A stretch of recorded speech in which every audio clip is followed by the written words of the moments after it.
This is the Orioles POSTCAST, your instant game reaction for the Baltimore Orioles. Part of the Locked On Podcast Network, your team every day.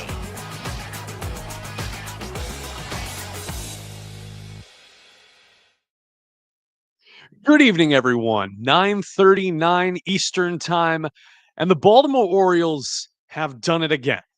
They have walked off an opponent 4 times in their last 4 wins. That is the first time it's ever happened in O's history. Through the many years and decades that this club has been alive and brought joy to your life, the O's are doing something incredible. Final score 2-1 over the Pittsburgh Pirates in 10 innings on this Wednesday night. This is the Orioles Postcast. My name is Luke Slaybaugh. I'm the host for the post-game shows here on the Locked On Podcast Network. We stream live to YouTube, and we're available on demand wherever you get your podcasts for free. The O's are now 7-1 in the month of September. It's interesting that on a night that was dedicated to the StatCast and Alex Fast in the booth on Masson, the one thing you can't measure came into play. You saw Brian Roberts mention it, the still heartbeat, that dog in him. That was Dylan Beavers in the 10th inning.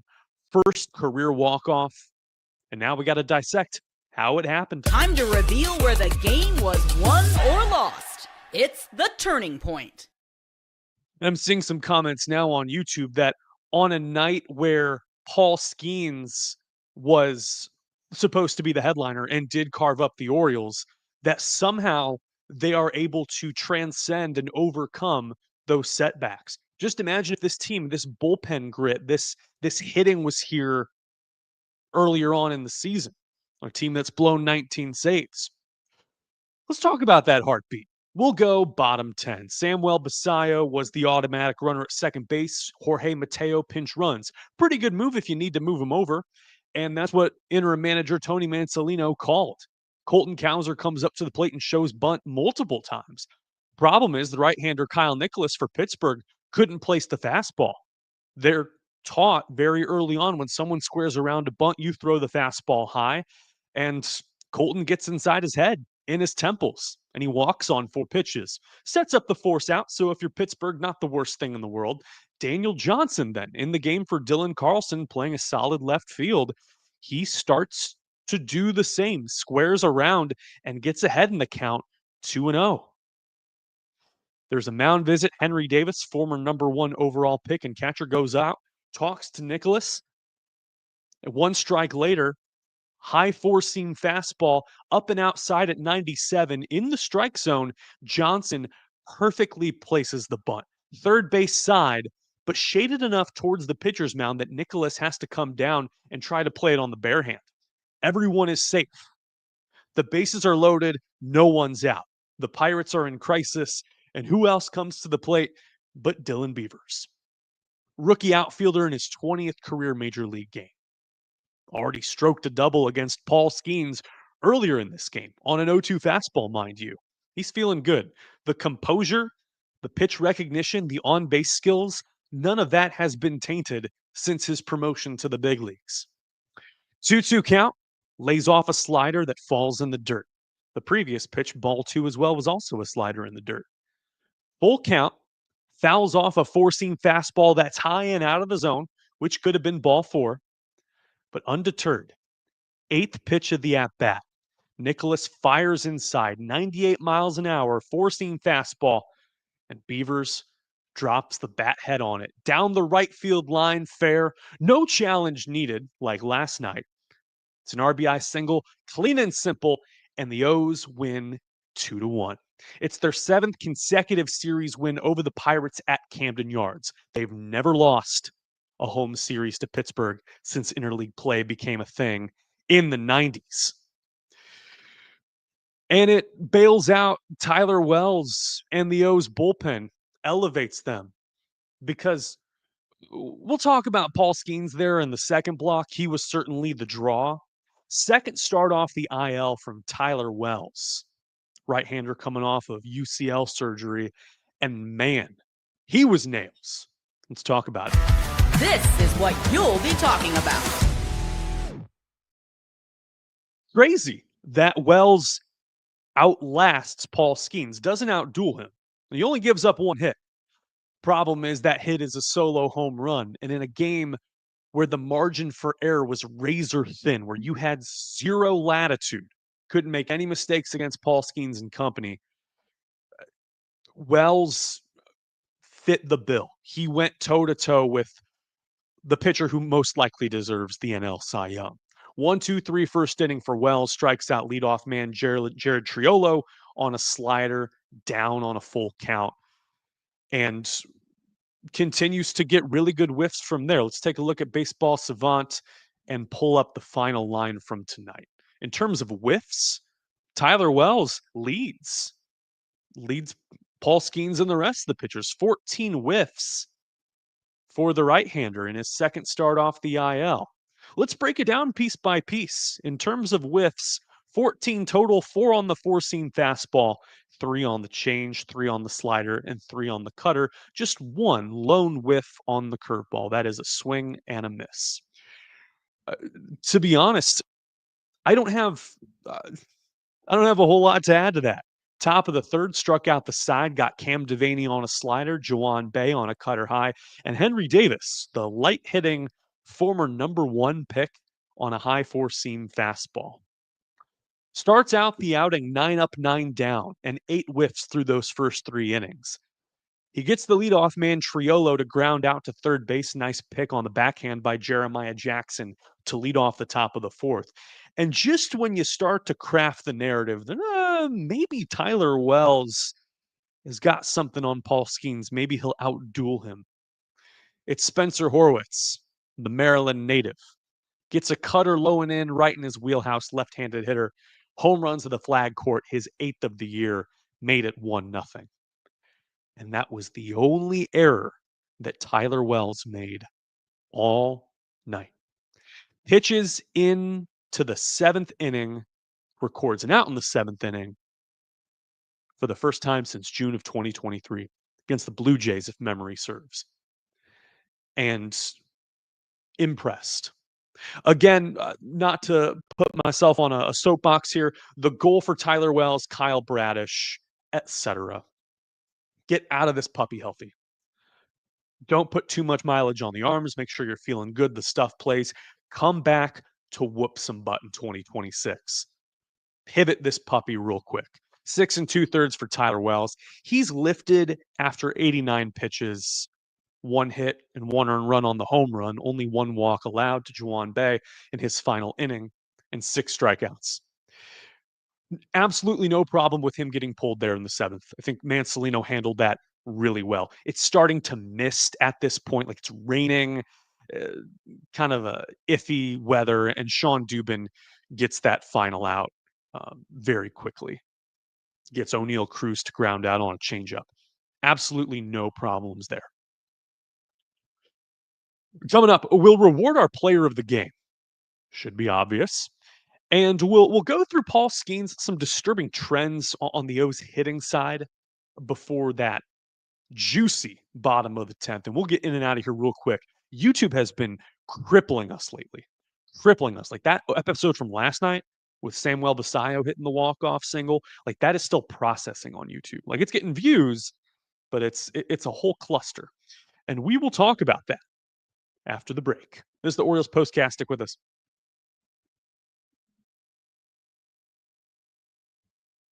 If there's one thing you can count on from me, it is punching the wrong buttons.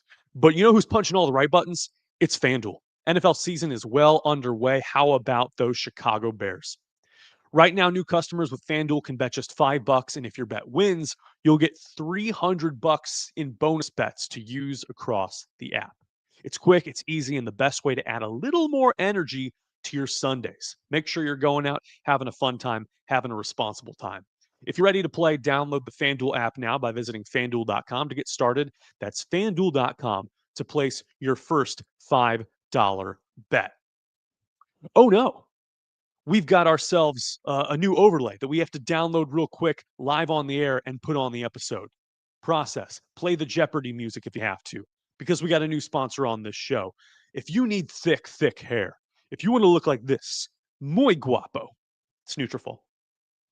That's a lesson in saving time on the air. What is Nutrafol? Well, you've seen all the airs about hair growth products. They've been ever since there was direct TV and TiVo, and you could advertise whatever you wanted on the air with no repercussions. Hair growth products have been a thing. But Nutrafol deserves a closer look.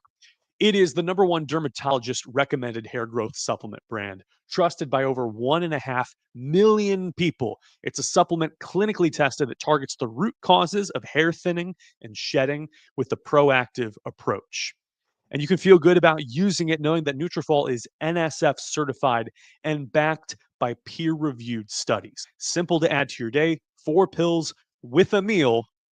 Trust me, that's where I slip up.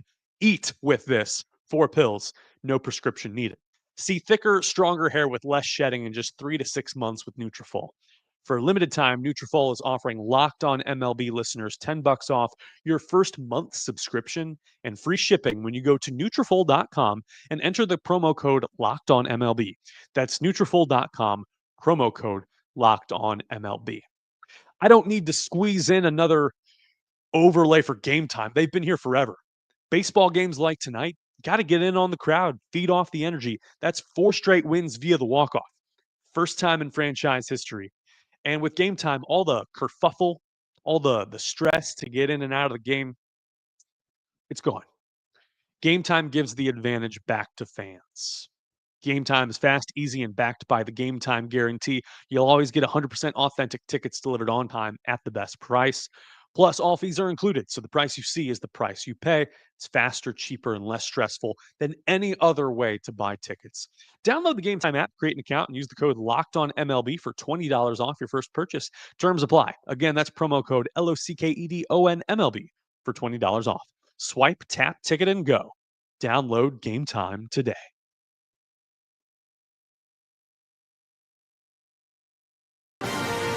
This is the Locked On Player of the Game. It's Dylan Beavers' first career walk-off hit.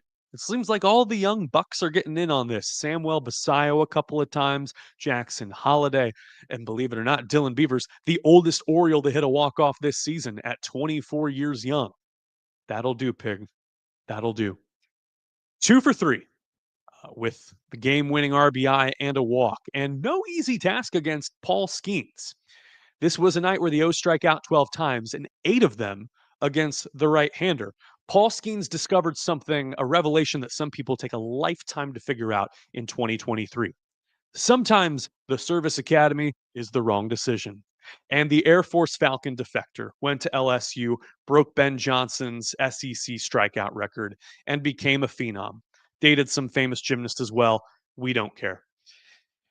And Paul Skenes couldn't even bunt against him. You got a swing and bunt against Ryan Mountcastle for the first hit of the game, which was kind of a nice cheapo, soft contact.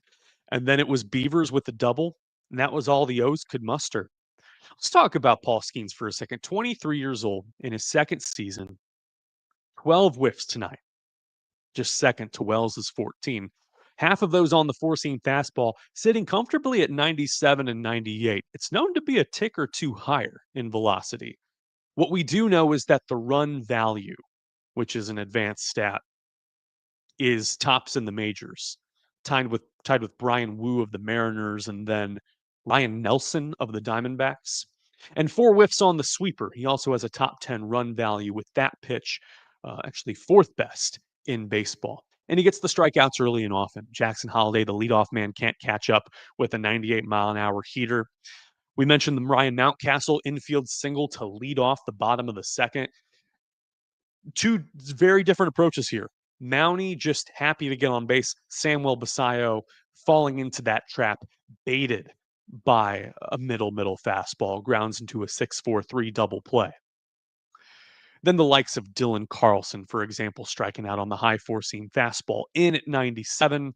Bottom of the 4th, probably the easiest inning for Skenes 1-2-3 and getting revenge on Mountcastle with that sweeper low. In the bottom of the 5th, strikes out Samuel Basayo looking at 98 miles an hour. It seems like Basayo is taking exception with the inside fastball calls. It might have something to do with his hands being a little bit further out towards the plate. There were a couple of times he looked back at home plate umpire Alan Porter as if to say, don't necessarily agree with the inside strike being called. And a lot of left-handed hitters, top of mind Ken Griffey Jr. is the one who comes to mind, usually kept them closer to the vest. We've seen Gunnar Henderson stand in with that approach sometimes, with the hands a little bit further in and back.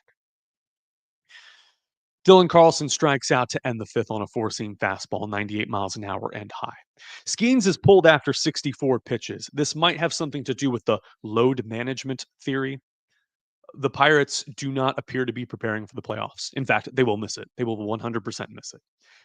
And they had the approach last night where they piggybacked. They put Braxton Ashcraft in there for Burrows, breaking up the workload. The philosophy is very similar to that of the Orioles. You cannot ride Paul Skenes like a horse. If anything, you're going to tick off some bettors out there because yeah, my parlay is not going to hit. He only struck out 8 batters. Why are you denying us seeing Paul Skenes pitch for more? You got to look forward to next year. This is 10 consecutive games for the O's with 10 plus strikeouts. They are 8-2 in that stretch. It is not all bad. And it challenges the theory that we've posed on the show that this is not a three true outcomes game anymore. Excuse me. Ideally, the O's would go out and get a contact hitter.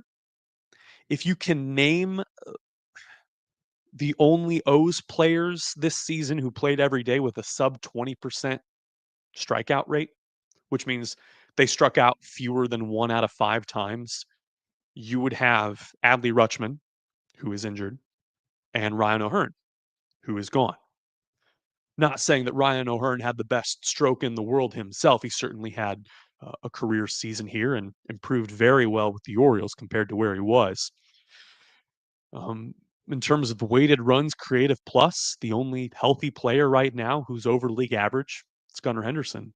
And even he is striking out roughly around 1 in 4 times. The O's would be served well to go out and find a contact hitter. If Alex Bregman opts out of his contract with the Red Sox, plugging him on the left side of the infield certainly gives you an embarrassment of riches in infield hitting talent, allows you to be more flexible and have more latitude if Jordan Westburg is injured again. It also makes Jeremiah Jackson more valuable because he is emerging as well. The O's carry on. They look to sweep the Pirates tomorrow, and they could be 9-2 in the month of September.